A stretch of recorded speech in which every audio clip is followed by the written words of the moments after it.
Yo he tenido la suerte de colaborar con ASEAMAC y con los gremios de la construcción desde los últimos 5 o 6 años en diferentes foros y talleres precisamente orientados a tratar la morosidad y las formas y los plazos de cobro o de pago.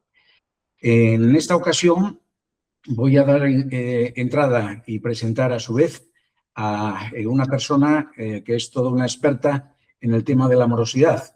Se llama Pilar Ferrer, es la directora ejecutiva de la plataforma multisectorial contra la morosidad. Sin más, Pilar, y para que acabes tú de presentarte de forma conveniente, te cedo la palabra.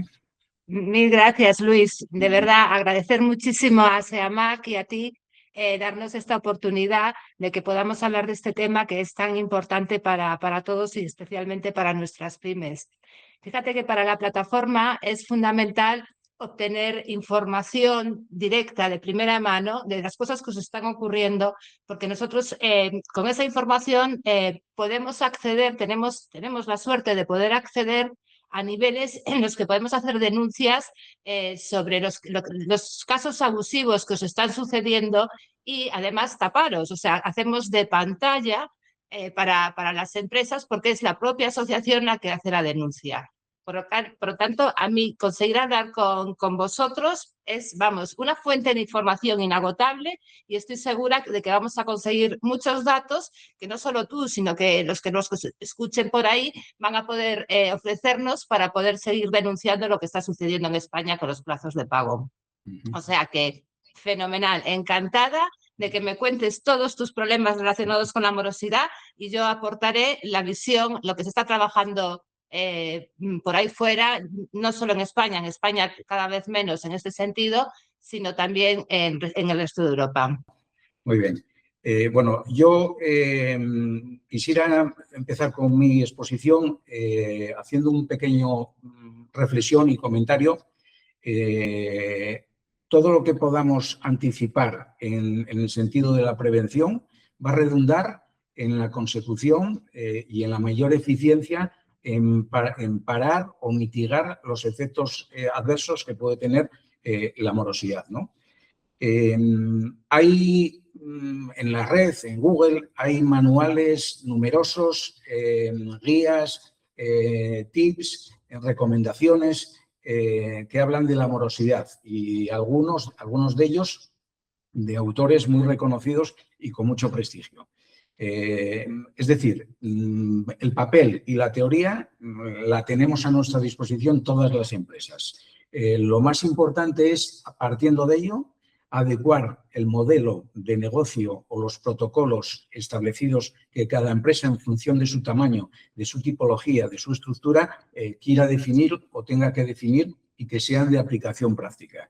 Eso debería de convertirse en un protocolo de la gestión del crédito comercial que cada compañía debería de hacer permeable para que el resto de componentes que no pertenezcan a un departamento de crédito o de riesgo comercial, y en concreto me estoy pensando y refiriendo a la parte comercial. Pensar una cosa que realmente el binomio en parte comercial con parte de riesgos o parte de crédito deben de ir permanentemente de la mano. Es un error que se comete en muchas organizaciones, que parece que la parte comercial defiende sus intereses y la parte de crédito, la parte crediticia y de riesgo defiende los suyos. Los intereses tienen que converger y hay un interés que debe de ser común, que es llevar a buen puerto todas las operaciones que se inician con una venta o con un alquiler, como es el caso de los alquiladores o prestadores de servicio de alquiler de maquinaria en el que me encuentro o nos encontramos nosotros, ¿no?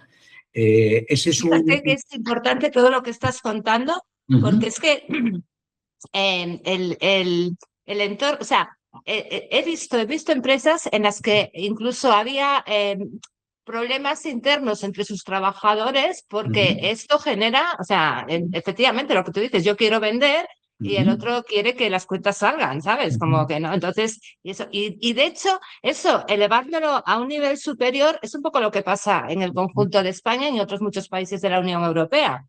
Que lo que nos sucede es que como no tenemos un marco general, yo hago lo que a mí me conviene sin tener en cuenta lo que le está sucediendo al otro. Es así de lamentable. Entonces, para muchas empresas, y más en la situación de, por ejemplo, de inflación en la que nos estamos encontrando en este momento, es que lo conveniente es pagar tarde y se acabó. No hay más.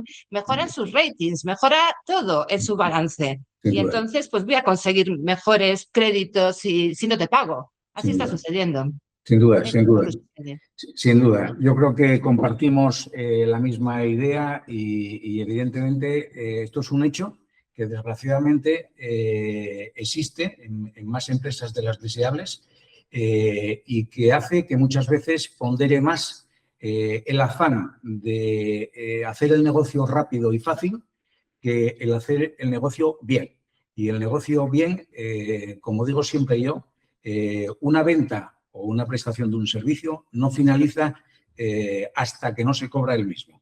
Ese es un error importantísimo que se está cometiendo. Parece que cada uno tiene objetivos diferentes. No, no. Los objetivos deben de ser comunes. Además, sumando fuerzas o sumando recursos, la consecución de objetivos es mucho más favorable.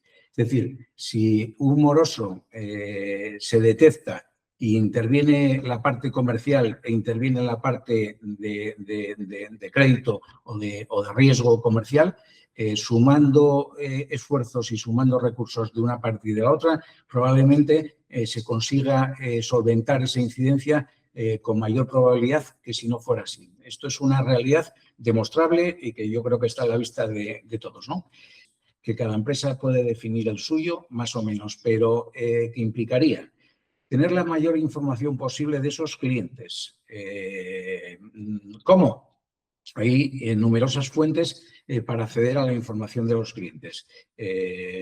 Cierto es que cuanto mayor es la empresa cliente, mayor facilidad hay de obtener la información y cuanto más pequeña es, y no digamos nada de los autónomos, esa información a veces brilla por su ausencia, ¿no? Importante, información, conocer quién está detrás de la empresa, conocer un histórico, unas referencias de terceros, como pueden ser otros clientes, otros proveedores, etcétera, etcétera. Todo eso ayuda a tener una radiografía o hacer un escáner del cliente lo más preciso posible. Porque a pesar de todo eso, muchas veces no conseguimos, a veces o se nos escapan cosas que tienen vital importancia, ¿no? Es importante también que cuando tengamos todo el soporte documental, verifiquemos que todas las personas implicadas de la otra parte, hablo de la parte del cliente, son quienes dicen que son. Y digo esto porque está muy de moda últimamente cometer fraudes con usurpación de identidades. Entonces, es importantísimo este tema, este capítulo. Cada vez estamos detectando que hay casos nuevos y todo ello implica que se tomen las medidas necesarias, pues pidiendo certificados censales de las empresas, tarjetas del CIF, intervinientes o representantes de la empresa que tengan poderes y estén autorizados para ello, etcétera, etcétera, etcétera. Todo lo que pensemos que se puede pedir, hay que pedirlo. Entonces, es importante también tener una cosa muy clara. Somos a veces muy propensos a entrar en, no sé cómo calificarlo, pero como en una vergüenza, tanto a la hora de pedir documentación a los clientes o como un sentido falso de a ver si me excedo en lo que estoy pidiendo, ¿no? Y no digo nada cuando tenemos que reclamar la deuda una vez que se produce el incumplimiento de pago. Los que tienen que estar avergonzados en esos casos son los morosos y los incumplidores de pago, no los que tenemos reconocido el crédito, ¿no? Pero en la práctica pasa muchas veces eso, ¿no? Dices, ¿cómo es posible que a la hora de, bueno, pues con esa situación cuentan a veces los morosos porque saben esas debilidades del ser humano y se apoyan o abusan de ellas, ¿no? Lo que no se puede perder nunca tampoco en el seguimiento, monitorización y reclamación de deudas con clientes es la constancia, el tesón, la insistencia y, desde luego, no entrar en dejadez, porque el tiempo siempre corre en contra del acreedor. No sé, Pilar, tú en este sentido, ¿qué quieres apuntar, añadir No, yo desde luego, o sea, me encanta todo lo que estás contando porque me parece un sistema de prevención, vamos, absolutamente necesario. De hecho, en el último informe de Intrum Justicia, que es a nivel europeo, no es a nivel español, precisamente habla de esto, del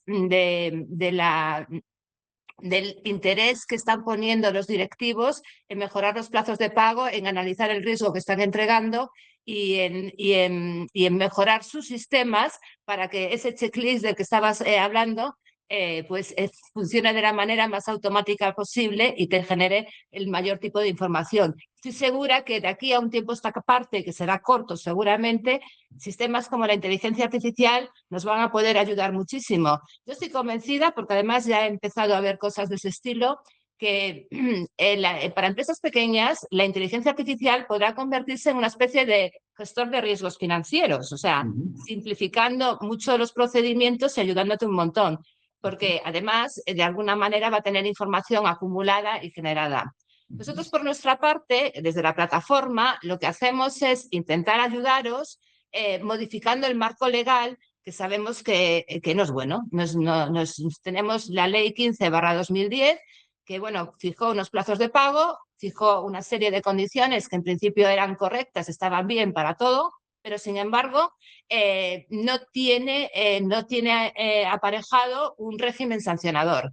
Entonces, si tú tienes que cumplir una serie de requisitos que son los que te fija la ley, pero luego si no los cumples no pasa absolutamente nada, pues no es que sea papel mojado, porque todos podemos aludir a la ley, pero sin embargo, o sea, no, su utilidad práctica es relativa. Entonces, nosotros en España hemos estado intentando que se aprobara un régimen sancionador específico para los temas morosos, para los temas de largos plazos de pago, y no lo hemos conseguido. Lo hemos conseguido porque, como decíamos antes, y como tú sabes perfectamente, lo que pasa es que hay muchas empresas, muchas instituciones que realmente están interesados en que los plazos de pago sigan siendo largos. Lo que os comentaba antes de la mejora de tu balance gratuitamente a costa de un tercero, a costa del pequeño al que le debo dinero. Visto todo eso, hemos pensado que quizás será mejor subirnos a Europa. Y fruto de todo este trabajo ha salido la nueva propuesta que tiene la Comisión Europea de un nuevo marco para trabajar la morosidad en toda Europa. Es muy importante porque deciros que en este caso, esta nueva propuesta no se trata de una directiva. Como sabéis, las directivas yo la hago, tú la adaptas, es una cosa más o menos de mínimos y entonces pues cada país va a ir haciendo lo que le dé un poco la gana con esas grandes estrategias que le marca la directiva. En el caso de la nueva ley, la nueva legislación que está ahora mismo en trámite en la Unión Europea, no es una directiva, sino que es ¿cómo se dice? Perdón, un reglamento. El reglamento, una vez que se apruebe, será de aplicación inmediata, al pie de la letra, en todos los países de Europa. Entonces, yo no sé si habéis visto, si tenéis interés en que os cuente un poco cómo es esa nueva directiva, este nuevo reglamento de la Unión Europea. Pero en principio es muy beneficioso si sería realmente bueno para que consiguiéramos bajar los plazos medios. Pues yo me preocupo por España, pero bueno, en todas partes, porque limitaría los plazos a 30 días e incluiría como parte muy importante un régimen sancionador con entidades sancionadoras en cada uno de los países. Ese reglamento ha pasado, o sea, lo ha lanzado la Comisión Europea, ha llegado al Parlamento, se ha aprobado en el Parlamento con algunas matizaciones, diciendo que los 30 días que se imponen podrían llegar a ser 60 días o incluso hasta 120 días en determinados productos que se consideren de temporada, ¿de acuerdo? Pero bueno, en general podríamos establecer unos límites que son claros y que tendrían que cumplirse en todas partes. El problema con el que nos estamos encontrando ahora es que una vez aprobado por el Parlamento, que ya está, tiene que aprobarse por el Consejo de Europa. Y lo que sucede es que no todos los países europeos están en las mismas circunstancias, no todos tienen el mismo problema. Antes hablábamos del norte y del sur, ahora ya no es tan clara la diferenciación. También países del norte empiezan a tener problemas. Pero hay otros países que realmente es que no tienen problemas, que por lo que sea, pues porque los usos, las costumbres, la legislación intermedia realmente se está cobrando a plazo. Mientras que nosotros y otros tantos países de aquí no. Por eso está ralentizándose un poco la aprobación de ese reglamento, aunque yo quizás soy demasiado optimista, pero yo creo que terminaremos teniéndolo. En eso estamos trabajando, por lo menos. Muy bien, seguro que sí. Comentar también que se ha hablado de la inteligencia artificial y cada vez está más acompañándonos en diferentes procesos, en diferentes empresas, sectores y demás. Evidentemente, la inteligencia artificial ha venido para quedarse, para desarrollar y para facilitar todas aquellas tareas y labores repetitivas y que de alguna forma tienen cierta complejidad en función del volumen de datos que manejemos, ¿no? Hay unos modelos predictivos que ya utiliza pues, desde la banca a otras empresas y que evidentemente podemos utilizar, de tal forma que lo que definen son perfiles o perfiles de propensión al impago o al incumplimiento de obligaciones, ¿no? Es decir, que lo que nos hace es recabar con la diferente información disponible y en función de datos económicos, aspectos cualitativos y cuantitativos de las empresas, qué empresas, tener en cuenta un tema también importante, que me viene ahora a la cabeza y no quiero que se me olvide, que es el periodo medio de vida de las empresas en España. Según última fuente que tuve ocasión de leer, creo que estaba en 11 años el plazo medio de vida de las empresas, cuando en Europa está prácticamente en el doble, en 19 años y demás. ¿Por qué saco a colación esto? Porque durante los primeros años de vida hay empresas que tienen una propensión pues a sucumbir o a no poder superar determinados momentos de crisis que se suscitan en la trayectoria de todas las empresas, ¿no? No se puede medir a todos por el mismo patrón, porque hay empresas que nacen con una fortaleza importante, bien capitalizadas, con un accionariado solvente y competente, pero hay otras que parten a lo mejor de la transformación de un autónomo a una mercantil, a una sociedad limitada y, lógicamente, no cuentan con lo que he dicho anteriormente, ¿no? Entonces, este es otro de los factores que puede medir también la inteligencia artificial a la hora de valorar o no la propensión o la posibilidad y luego depende del sector, depende de muchos factores, ¿no? Con lo cual, evidentemente, va a ser una herramienta, y lo es ya, de gran utilidad y de gran aplicación a la hora de prevenir e incluso identificar situaciones o clientes que nos pueden dar problemas a corto, medio y largo plazo, ¿no? Sin lugar a dudas. Desgraciadamente, en el tema de la morosidad, ni existe una vacuna ni existe un antídoto. Y digo esto porque antes he mencionado al padre de la medicina y también al creador al inventor del pararrayos en Estados Unidos, pero en temas de morosidad lo único que tenemos es rigor, establecimiento de modelos que de alguna forma nos eviten entrar o caer en situaciones perjudiciales para nuestras compañías. En la parte de aseguramiento de las operaciones crediticias, Entonces, hay varias compañías a nivel mundial y a nivel de España que son referentes en aportarnos este seguro. Y yo creo que bien merece la pena que cada uno las contemple o las valore a efectos de tranquilidad y de tener un poco ese antídoto para, si la situación se revierte, el tener la menor pérdida económica posible.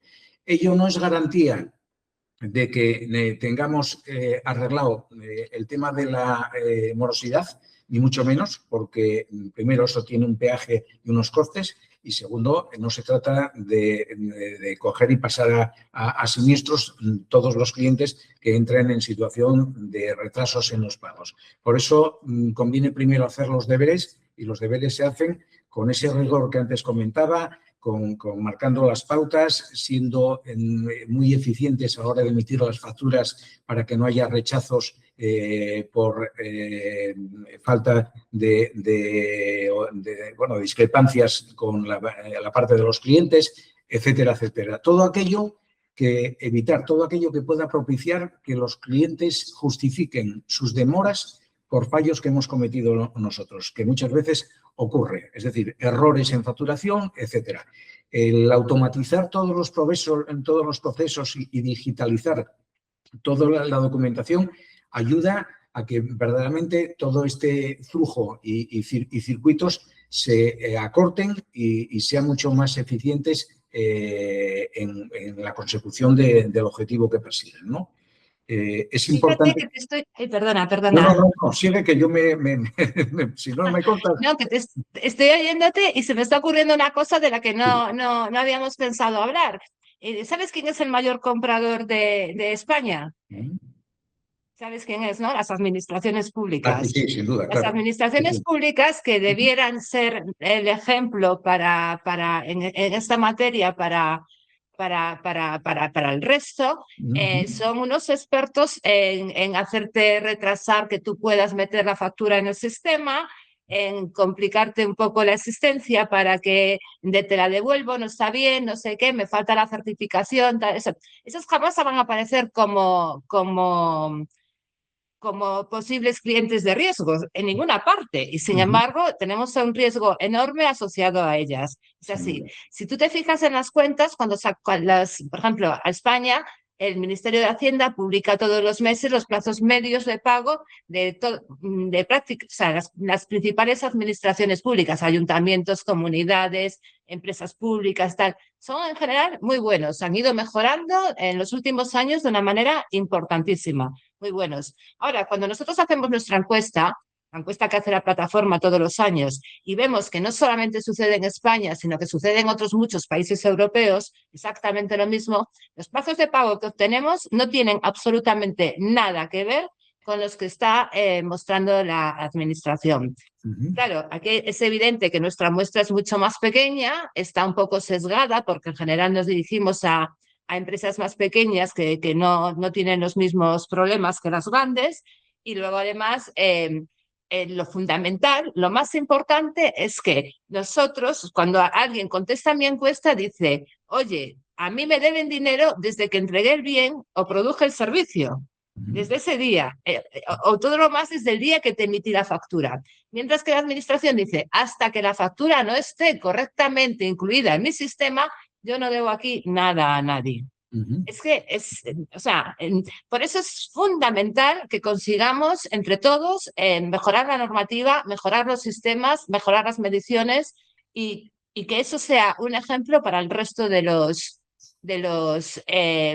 sectores de nuestro país. Tiene que empezar el primero, el más grande. Muy bien, estamos totalmente de acuerdo. Por recopilar también algo que se me había quedado en el tintero, cuando se produce la morosidad, todas las empresas tenemos que estar muy pendientes de los plazos de reclamación a la agencia tributaria por el IVA de aquellas facturas que luego no han sido cobradas. Lo digo porque muchas veces en el fragor de la batalla, bien porque aparece la figura de la mercantil concursada o bien porque lo hemos metido por recobros externos, es fundamental el documentar fehacientemente y poder al menos mitigar la pérdida, el quebranto con la recuperación del IVA. Es importante. Otro tema también que muy pocos practicamos es la repercusión de los intereses de demora que están perfectamente establecidos y reconocidos, que se publican semestralmente. Los últimos que no están, o al menos no conozco, los de este segundo semestre que comienza ahora, pero teníamos un 10-15 en este primer semestre del 2026 y desde hace 20 años atrás el tipo más alto que se reconoció aplicable fue el 12,50 precisamente en el primer semestre del año 2024. Hay oscilaciones porque la fórmula de cálculo es la aplicación de un diferencial del 8% sobre el tipo de interés del Banco Central Europeo y demás, con lo cual va fluctuando en función de la volatilidad del propio mercado de tipos de interés. Es importante que... Si me permites interrumpirte otra vez, es que me parece tan importante lo que estás diciendo, que sepas que en nuestra encuesta, en la encuesta de la plataforma, preguntamos siempre cuántos de los afectados van y reclaman intereses de demora o los gastos por reclamación de facturas. Bueno, el porcentaje es absolutamente ridículo. Yo no me lo sé ahora mismo de memoria, pero estaríamos hablando del 5 o 6% y en general lo que sabemos es que no es entre empresas, sino que es de empresas a administraciones públicas. En el último dato que hemos conocido de Intrum Justicia, lo tengo aquí, es que me ha parecido increíble. Si cuentas la media europea, el 60% de las empresas ejerce derechos por intereses e indemnizaciones por pagos atrasados, frente al 42% en el 21%. Esto de media en Europa. Teniendo en cuenta que nosotros estamos hablando de un 5%, imagínate cómo funcionan de mucho mejor los sistemas en otros países que en el nuestro. Es terrible, es lamentable. Tenemos que explicarle a la gente que tiene esa oportunidad y que debiera... Yo comprendo que luego dices, es que yo no me quiero meter con mi cliente, al final tengo que seguir vendiendo. Pero si tuviéramos una protección que nos permitiera seguir en esa línea, ¿por qué no? Que fuera automático, se acabó, no hay más que decir. No lo sé. Bueno, pues totalmente de acuerdo, si bien es cierto que luego prevalece, pues eso, las relaciones comerciales con la otra parte, que es el cliente, y eso hay que ponderarlo y tenerlo en cuenta. Yo lo apunto simplemente porque en algunos casos probablemente no merecen que se tenga en cuenta esto. En otros muchos sí lo merecen y entonces, pues bueno, hay que tenerlo también sobre la mesa, ¿no? Yo por mi parte, y como el tiempo es limitado, agradecerte, Pilar, tus intervenciones, tus aportaciones, que han sido muy enriquecedoras en la materia. Espero que yo haya podido plasmar. Este tema daría para hablar horas, días, semanas, meses y años. Pero evidentemente el tiempo es limitado y, bueno, he tratado de resumir de la mejor manera posible un poco las diferentes pautas que siempre hay que tener en cuenta y no perder de vista en la gestión de la morosidad. ¿De acuerdo? No, yo al revés, de la que está agradecida soy yo, porque de verdad para mí sois una fuente de información importantísima. Entonces, animar a todo el mundo que cuando tenga casos concretos de abusos que resulten llamativos, deciros, aquí estamos, los vamos a recoger, los vamos a analizar y los vamos a elevar donde creamos que podemos ayudar para que esto no vuelva a suceder. Entonces, y ya no vamos a solucionar el caso concreto, eso es imposible, pero sí lo que vamos a hacer es levantar una banderita de aviso, peligro. Aquí está sucediendo esto, tenéis que intentar entender la forma que no permita que la gente abuse de nosotros. Entonces, por favor, gracias. Cuéntame todo lo que puedas contarme para que nosotros podamos seguir trabajando en ese aspecto. Pues muchas gracias, un placer, Pilar. Gracias. Un placer. Venga, muchísimas gracias. Hasta luego, adiós.